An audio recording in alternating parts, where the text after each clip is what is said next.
Hi guys, இன்றைக்கி routine என்னென்னு பார்க்கலாங்களா. என் husband வந்துட்டு எனக்கு மோர் சிலுப்பிட்டு இருந்தாங்க. நான் மோர் சிலுப்பி அதுலேயே வந்துட்டு வெண்ணெய் எடுத்து அதுலேயே நெய் வந்துட்டு இது பண்ணிப்பேங்க. கடையெல்லாம் வாங்க மாட்டேங்க, வீட்லேயே ரெடி பண்ணிப்பேங்க. அப்புறம் நான் உப்புமாவும் செஞ்சுட்டேங்க, இட்லி உப்புமாவும் செஞ்சு முடிச்சுட்டு தம்பிக்கு ஊட்டி விட்டு அவருக்கு கொடுத்துட்டு அப்புறம் அடுத்த வேலை என்னென்னு பார்க்குறக்கு போயிட்டேங்க. அப்புறம் தர்பூசணி காட்டில் ஃபுல்லாக சாரை இருந்துச்சுங்க. சரி கொஞ்சம் கொஞ்சமாக பிடுங்கி விட்டுலான்ட்டு பிடுங்கி கண்ணுக்குட்டிக்கு மாட்டுக்கெல்லாம் ஆகிட்டு கொஞ்சம் கொஞ்சமாக நானும் அப்படியே பிடுங்கிட்டு இருந்தேங்க. சரியான வெயிலுங்க, நிற்க கூட முடியலைங்க. அப்படியே கொஞ்சம் கொஞ்சமாக பிடுங்கி விடலான்னு பிடுங்கிட்டு இருந்தேங்க. வெயிலுக்கு நிற்கவே முடிய மாட்டேங்குதுங்க.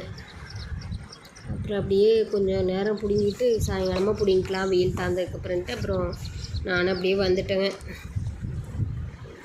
அப்புறம் வந்துட்டு அத்தையும் அவங்களும் இன்றைக்கி ஒரு டெத்துங்க போகிறதா இருந்துச்சுங்க.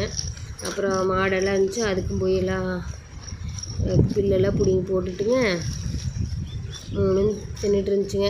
பில்லு 3க்கும் போட்டுட்டு அப்புறம் அந்த பக்கம் கண்ணுக்குட்டி ஒன்று கட்டி இருந்துச்சுங்க. அப்புறம் சேங்கண்ணுங்க, அப்புறம் அதுக்கும் போட்டுட்டு அது தின்னுட்டு இருந்துச்சுங்க. அப்புறம் அப்படியே முடிச்சுட்டுங்க அத்தையும் அவரும் கிளம்பிட்டாங்க, போயிட்டுருன்னு சொல்லிட்டு அவங்களும் அப்படியே கிளம்பிட்டாங்க. அப்புறம் அதை பார்த்துட்டு நானும் அப்படியே வந்துட்டேங்க. தம்பி வீட்டில் தூங்கிட்டு இருந்தாங்க. அப்புறம் அம்மாயிட்ட சொல்லிட்டு போயிடலான்ட்டு அப்புறம் அம்மையும் படுத்துட்டு இருந்தாங்க. அப்புறம் அம்மாயிட்டையும் சொல்லிவிட்டு அப்புறம் ஆடெல்லாம் அத்தை கொண்டு கட்டி மேய்ச்சி கட்டிட்டு போயிட்டாங்க அத்தையும். அப்புறம் நானும் அப்படியே வீட்டுக்கு வந்துட்டேனுங்க.